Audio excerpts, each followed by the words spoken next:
All right, welcome again. Again, just some housekeeping information. For those that are on or in person, gentlemen, if we need to, the emergency exit, we have a fire drill. We'll be out this hallway and around down the middle of the hallway. And for those on the webinar, if you could please keep your phone on mute until you have a question or a comment, that would be really helpful, just to keep out some of the background noise that might be coming through for everyone. If it gets too loud, I can go ahead and mute you all here, and I'll let you know before I do that. I'm going to try to keep this pretty informal. If you guys do have a question during, feel free to stop me. If there's a lot of questions, then I might just hold questions till the end, but being that we don't have a lot of people actually in the room today, we can probably do questions as we go here. And again, if you do receive a phone call and you place us on hold, we just ask you to just hang up and just call back and join the webinar when you're done.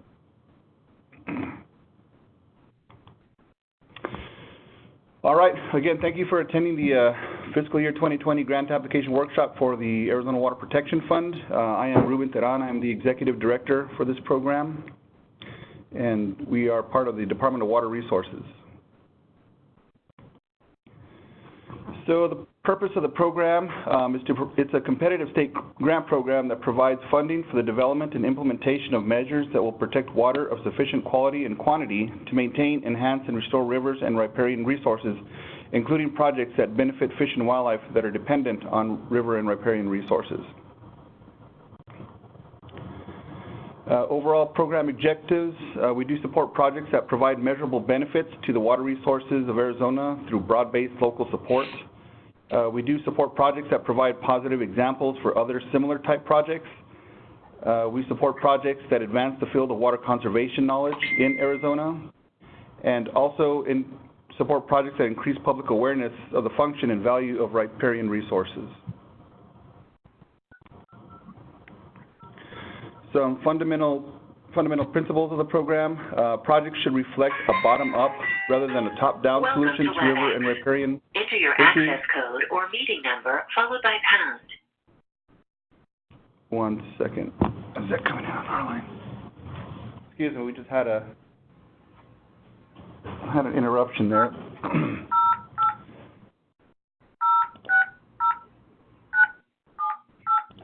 Okay, can everyone hear me okay? Enter your attendee ID number, followed by pound. If you do not know your attendee number, press pound to continue.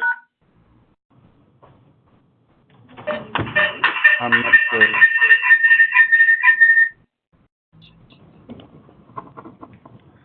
All right, I'm just going to go ahead and mute everyone. We're having some weird feedback on the line there. Okay, sorry about that. So moving on here, projects should reflect a bottom-up rather than a top-down solution to river and riparian enhancement measures.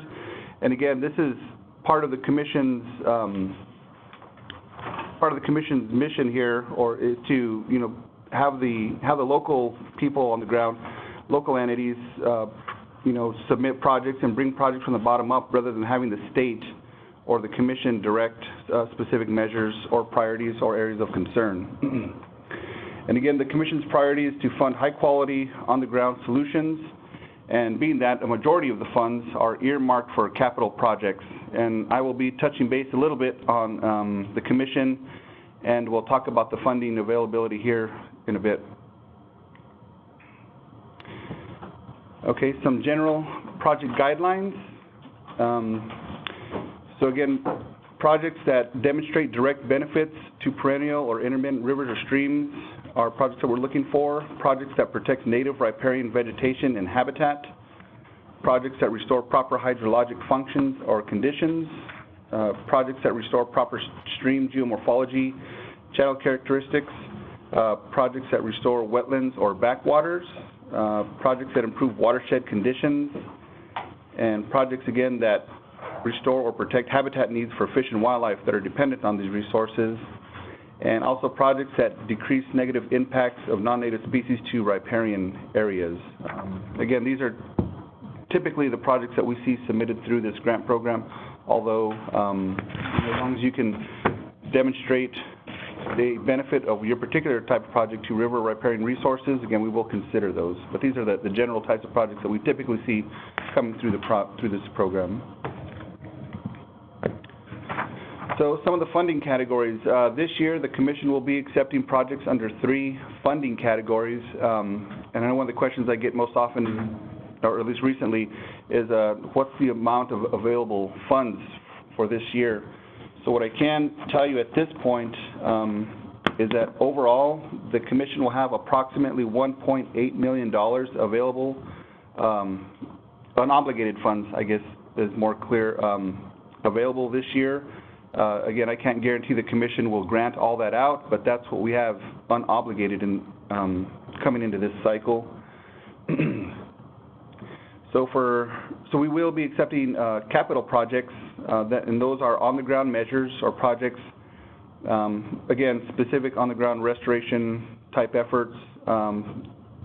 Capital project would also include the acquisition of Central Arizona project water or effluent to restore or maintain river riparian resources, and also included as that are feasibility of design studies, if they investigate the feasibility of implementing a specific capital project. We will be accepting projects under the research category this year. Again, these are innovative research and data collection efforts which are related to the goals and purpose of the fund. Again, back to that first slide that I mentioned earlier. The caveat on that per statute is that we are limited to 5% of the funds received in any fiscal year.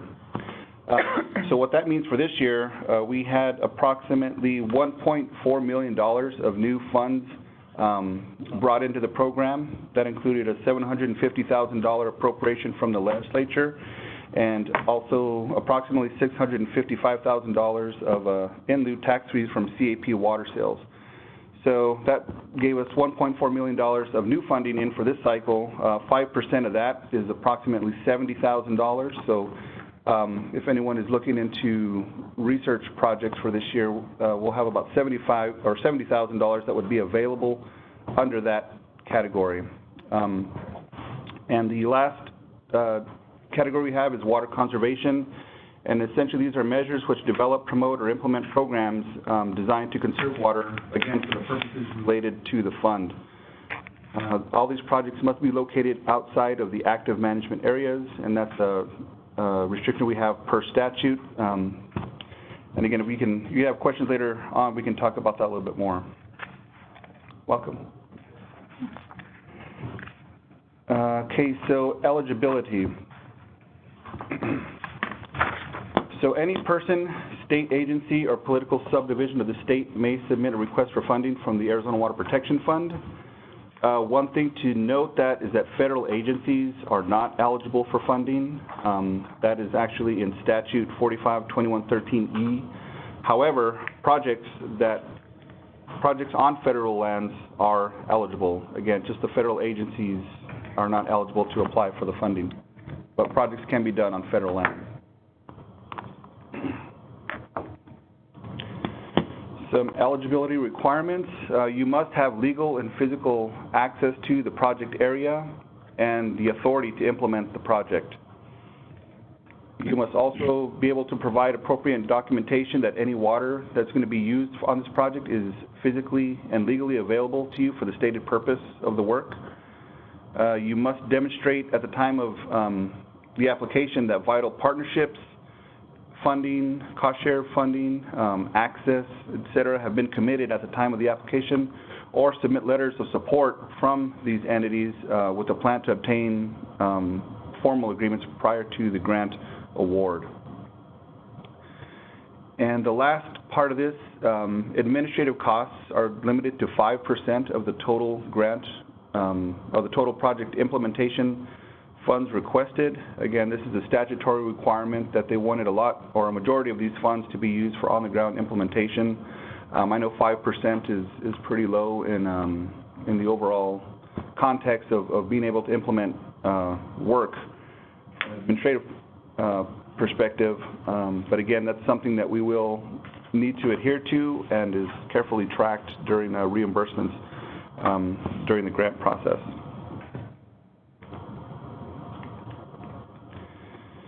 So some ineligible applications in accordance with state statutes. Water Protection Fund dollars cannot be used to purchase real property or conservation easements. Projects outside of the state of Arizona are not eligible. Any project that includes the planting of mesquite, tamarisk, or other non-native high water use trees that consume water to a degree that is detrimental to conservation efforts is not eligible. Any remedial actions under the Comprehensive Environmental Response, Compensation, and Liability Act, or CERCLA, or the Water Quality Assurance Revolving Fund are not eligible. Research projects with funding requests in the excess of the 5% of the total funds received for fiscal year 20, which again is approximately $75,000, would not be eligible. And again, any water conservation programs within an active management area will not be eligible per statute.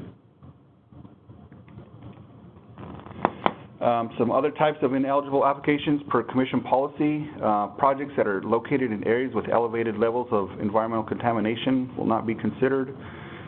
Projects that are required as a result of illegal action by regulatory agency are not eligible.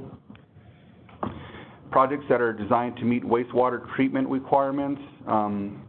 The caveat on that is that proposed projects that create or sustain riparian habitat using treated effluent or recycled water that already meets or exceeds state and federal standards may be considered, again, as long as they meet the requirements of the purpose of the program. And if you have any questions on that, we can talk offline on any projects you might have related to that. And generally, the Commission does not fund groundwater recharge or recovery type projects. So I just wanted to touch base real quick on the Commission. So we do have a 13-member commission that is appointed, again, through the governor, the district governing boards, the Senate President, Speaker of the House, Intertribal Council, etc. Again, and these are the people that actually oversee the fund and ultimately decide which projects to get funded. Myself as the executive director manage all the grant award agreements and all the project-related information, but this committee here will be the ones that decide which projects get funded. And if there's any ever contract issues or anything like that, again, I bring those issues to this board for discussion and action at that point. So again, we do have a representative from the Salt River Project, a representative from the Central Arizona Project, 5 commissioners actually that represent natural resource conservation districts across the state. 2 current vacancies, a member of the public with a BS in hydrology that would represent the city served by the Central Arizona Project, and we're also vacant a tribal member. Some of the non-voting ex officio members, we do have the director of the Department of Water Resources, the state land commissioner, Senator Kerr, and Representative David Cook are non-voting advisory members of part of this commission.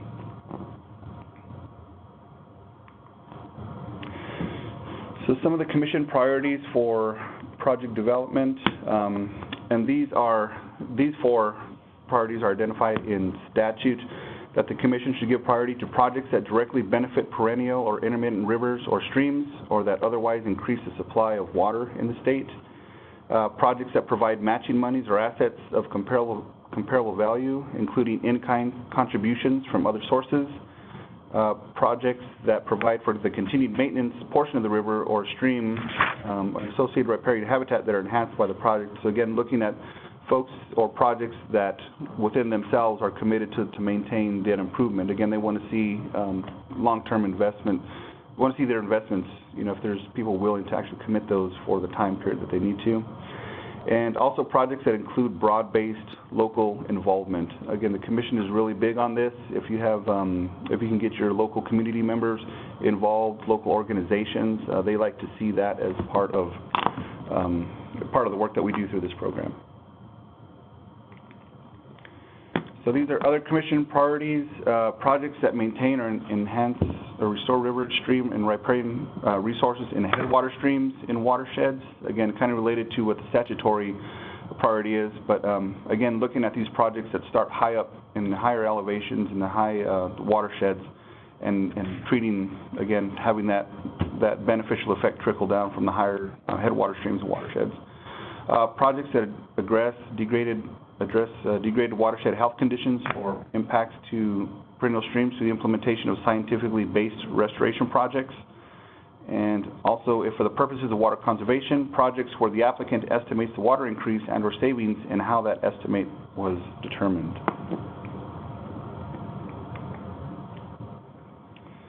Okay, so now I'm going to kind of get into the meat of the application process as a whole. I will be referring to your grant application manual for those of you online. I did email that with the invitation. If you want to have that handy, if you haven't figured it out yet, and for those folks in the room, if you get a copy of the manual, yeah, we're good. All right. So if I could turn your attention to page 12 of the application manual.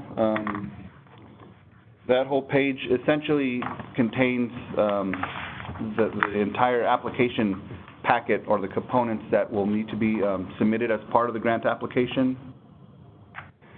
Again, there are 9 main components, but many subcomponents. And as you are filling out an application, you know, I will be available for consultation or even phone calls. If you guys have questions at any time during that, feel free to give me a call. We are able to set up application consultations, like for an hour, where I can actually go through a copy of your application with you. If you want to submit it before for review, I can do that. And again, that's going to be kind of based on my availability and how things are going, but I will make myself available through the end of August for that as you guys are going through this. Again, I know it's a lot of information, but if you have any questions as you're filling any of this information out, you know, please feel free to give me a call. We do have a few electronic forms. We do have the cover page, a watershed map, project location, and a State Historic Preservation Office form that are available right now on our website for download, and they are in a Microsoft Office Word format that you can fill out and include as part of your application. If possible, I would request that you guys do develop your applications in Microsoft Word. It's just a little bit easier for me to manage that way. I will accept them in a PDF format, but if you can make them in a character read format so I can copy and paste information as necessary, that would be helpful. For the hard copies that are required, if you would like, please submit them in 8.5 by 11. And you know, maps may be larger. Again, I've received applications with big 11 by 17 or even big fold-out USGS maps. Again, as long as the main content of the form is in 8.5 by 11, that'd be helpful.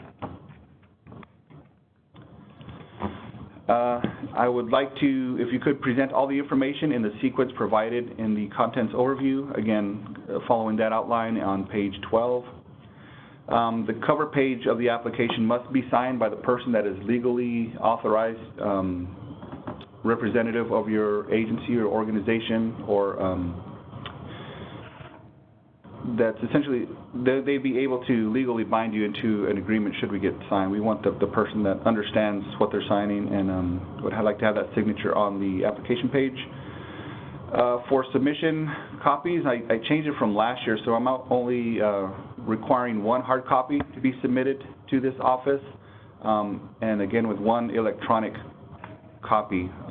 Last year a lot of them came in on flash drives or CDs, whatever media is available or best for you, do that. So, and even if you have them in different formats, I guess, like say you might have Excel documents, you might have Word documents. If you just want to give me all the electronic copies, I here can combine them into 1 PDF, because we do post the full copies of the application on the Water Protection Fund website for public review, and also for external entity. If we have any other state agencies or folks review, and for our commissioners as well, they can access the applications that way.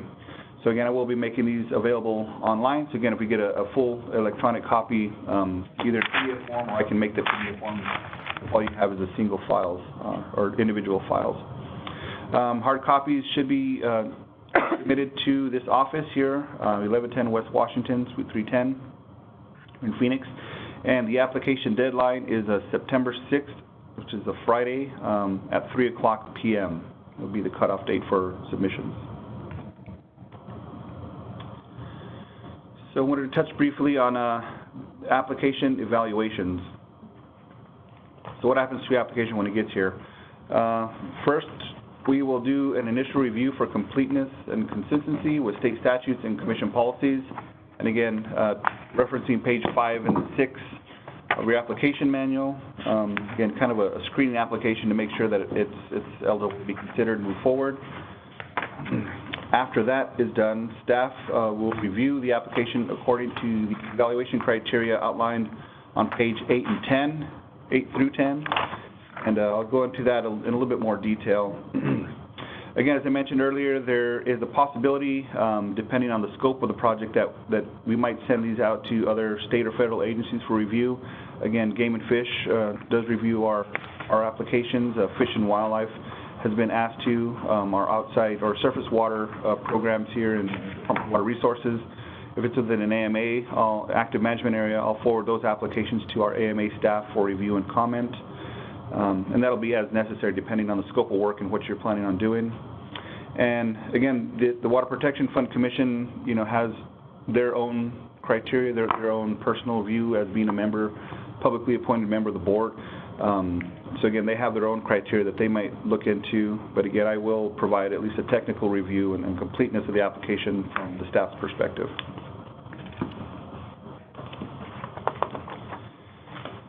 So touching base on the evaluation criteria, and again, this is on page 8 of your grant application manual. For capital and water conservation projects, I will be using the same criteria. Again, the bullets here on the slide are kind of the main categories that I'll be looking at, but there are also several other subcategories in there talking about the feasibility, the methodologies used, the cost benefit, the expertise of the applicant or participants, description of the relationship between any existing plans, looking at monitoring objectives. Are they identified? Are methods clearly and adequately presented to evaluate benefits to streams, rivers, and resources? Some of the other considerations we'll look at are is this project coordinated with any other larger project that might be going on in the area?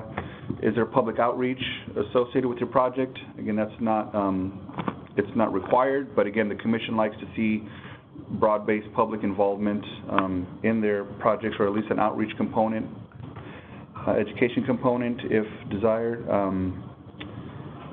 And yeah, so those are some of the bigger considerations that, if you guys are hitting these within your application somewhere, I'm looking for these criteria and just making comment if it's meeting those or not.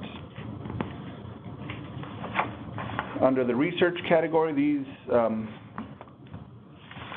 these criteria are a little bit different.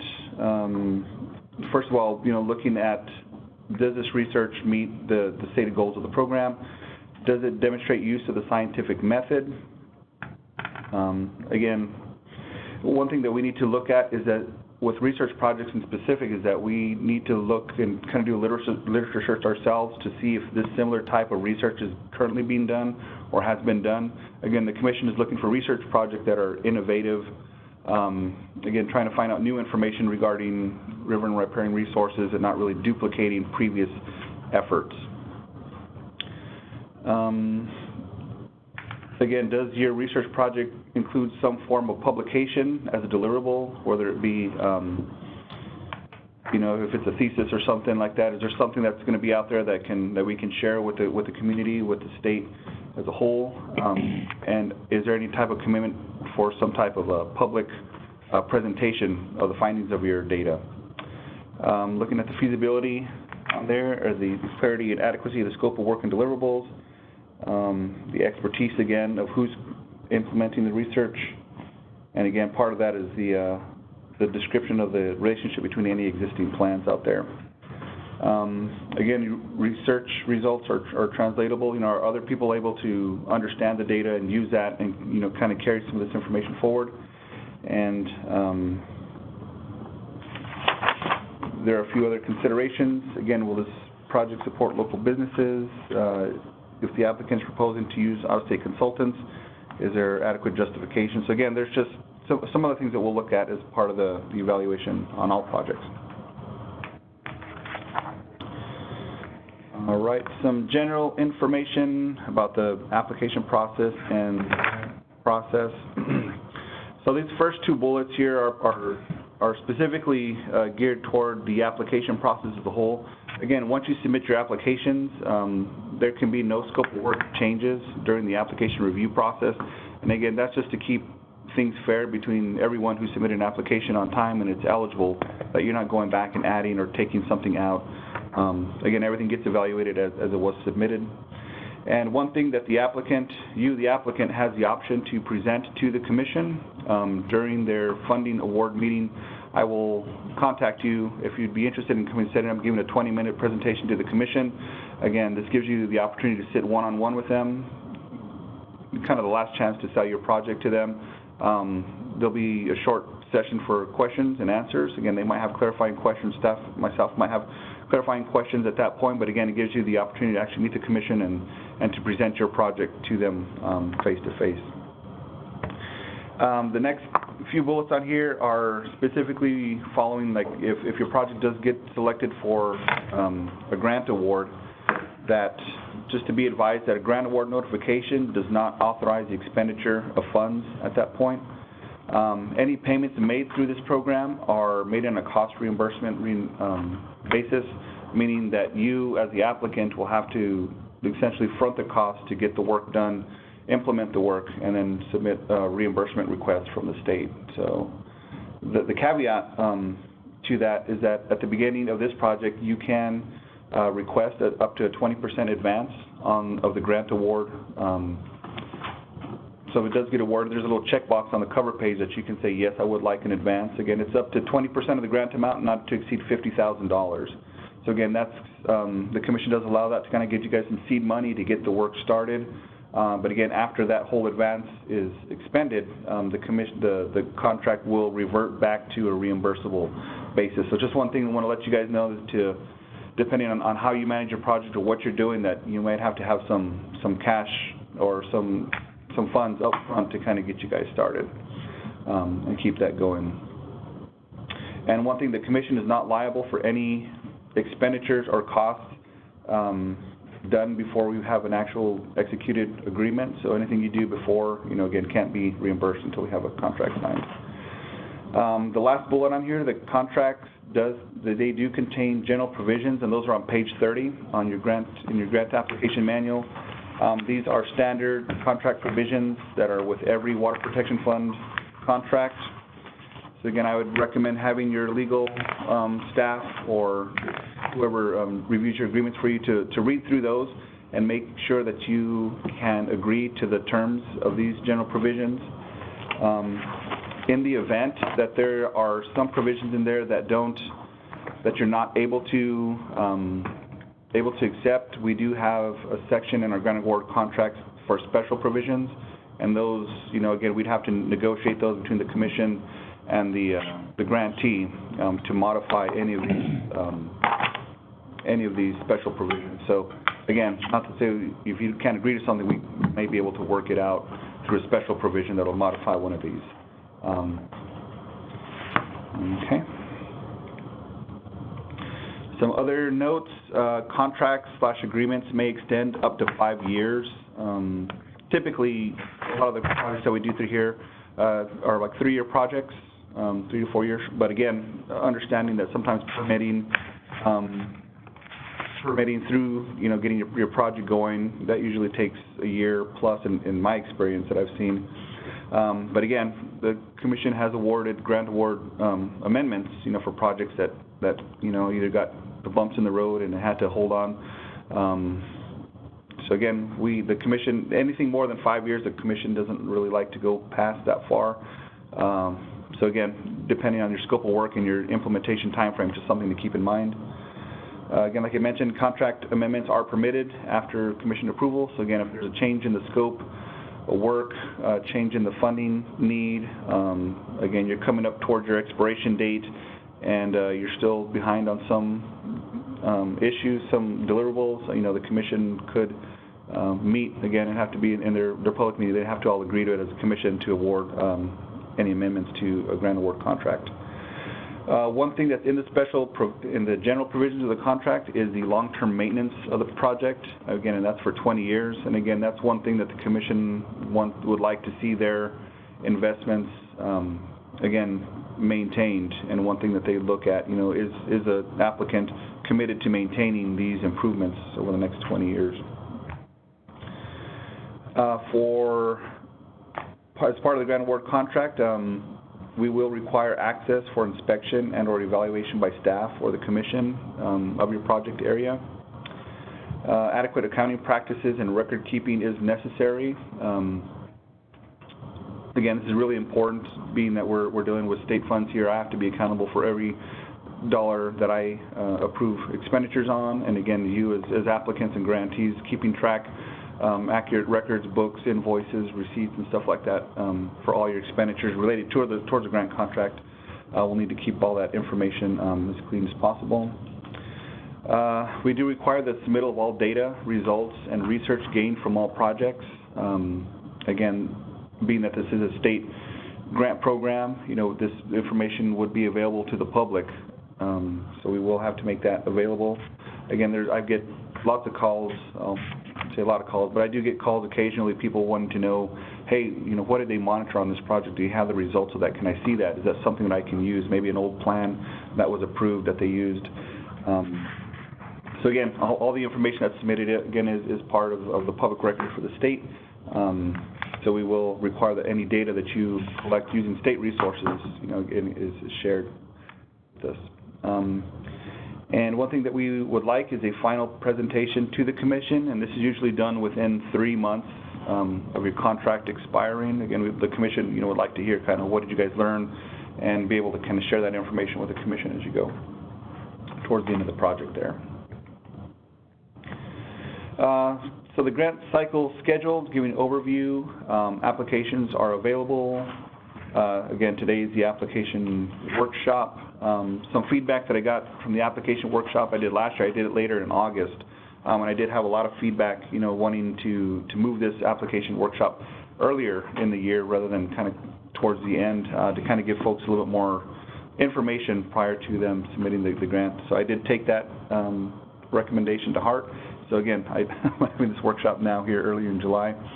As I mentioned earlier, pre-application consultations are now from July to the end of August. Like I said, I'll make myself as available as possible to meet with you and to help you out, fill out the application, give you some information, talk to you if you guys have questions about what you might need. Again, based on my past experience, I'll help you as much as I can on that. Again, the final date and time to submit the applications is September 6th at 3:00 p.m. Anything after that, I will just return to you. I will not accept it. There is a 45-day public comment period as part of the review cycle, and that will run from September 18th through November 1st. And staff review comments, again, that those looking at that criteria, I will get written notice to applicants no later than November 15th. And so again, we'll have those 19th and 20th is the tentative dates for the commission meeting, where they will be having the applicant presentations and the grant award selections on those days.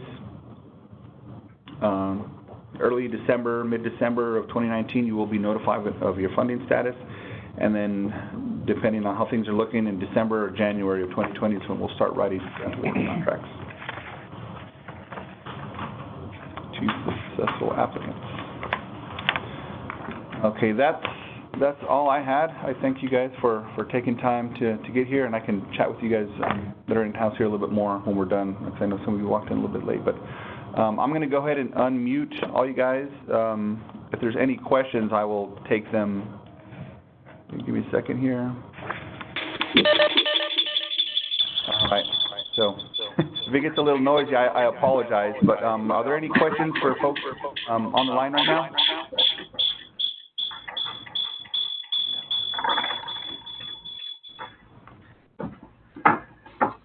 Yeah, Ruben, I have one question.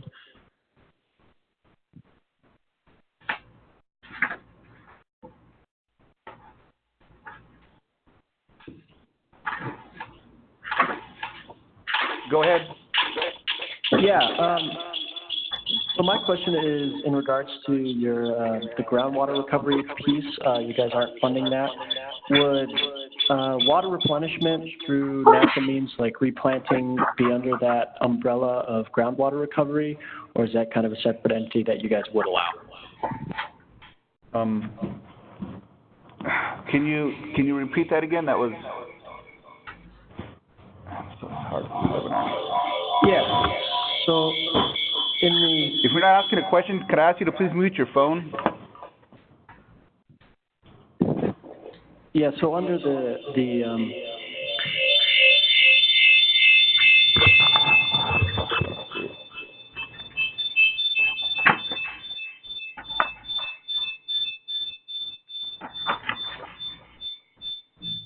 under the point of you guys don't fund groundwater recovery projects, would natural water replenishment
Are there any other questions on the line out there? Yeah, I have a question. So you guys mentioned you don't permit like replanting of non-native heavy water using trees. Would the replanting of native trees like Fremont cottonwood, things like that, would that fall under something that you guys would not permit? No, those are definitely projects that we would support. It's more the non-native, the tamarisk, mesquite trees, things like. There's actually some words in statute that the legislature didn't want us to be funding projects that would be planting those types of trees, but definitely willows, cottonwoods. I mean, those are pretty standard in a lot of the projects that we do across the state. So it's more the non-native high water use trees that are restricted. Awesome, thank you. And then I guess I have another question.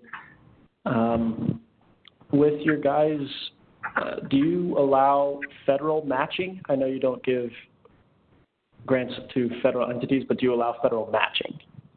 Oh, sure. Anyone or any funding that you can get to support or cost share your funding request, definitely the commission likes to see that.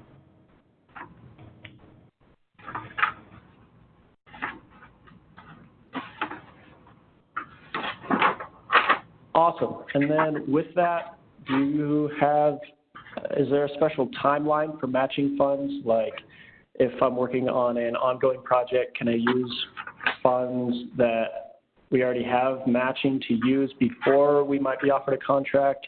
Or are we only allowed to state matching funds that we would be using after we are given a contract if we were to receive the grant? Yeah, my suggestion on that would be to include what you would be matching from the, with the commission's contribution as part of the cost share for the project as a whole. However, in your narrative, I mean, you could definitely go and state that yes, as part of this, we've already expended X, Y, and Z dollars on this, committed to this project. We'd be cost sharing, with whatever you're requesting from the commission. At that point is what I would recommend documenting as matching dollars. Awesome. Thank you very much. You're welcome.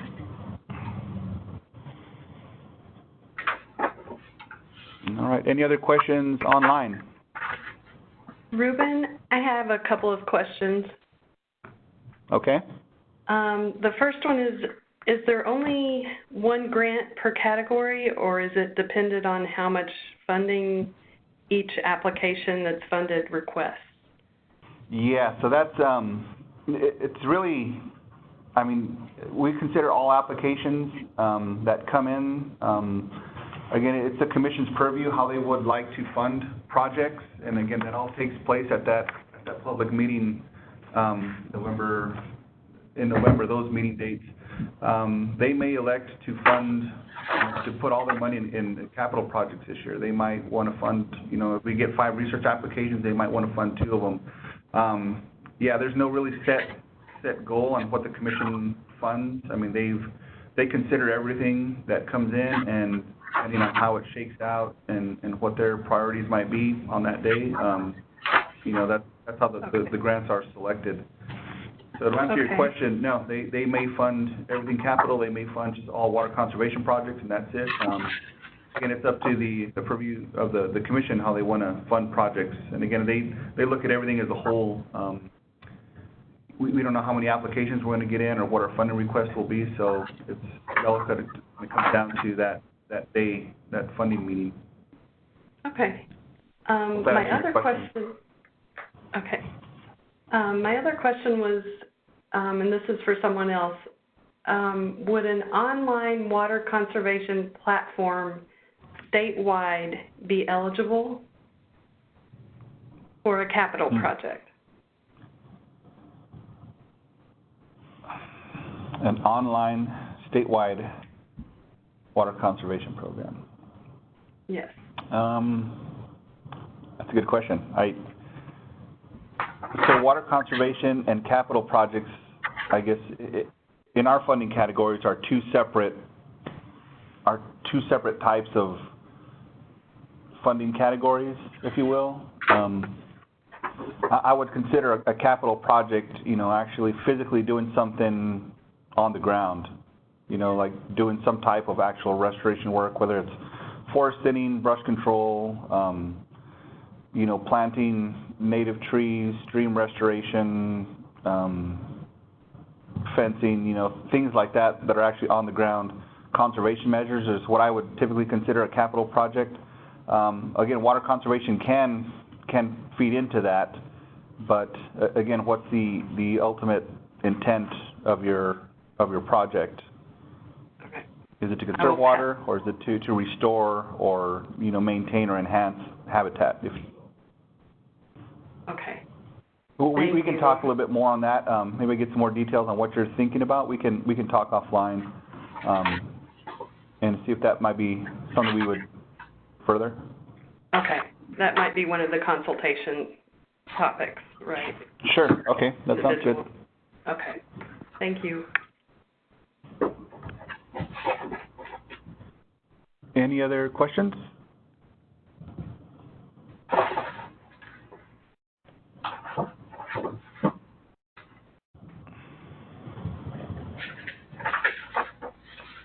Give it one more go. Anybody else online have anything they'd like to ask or clarification on anything we went over today?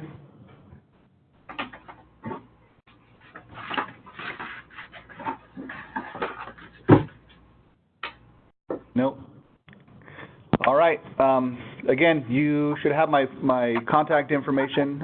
Please feel free to give me a call anytime if you have questions during your application process. And thank you all for listening in.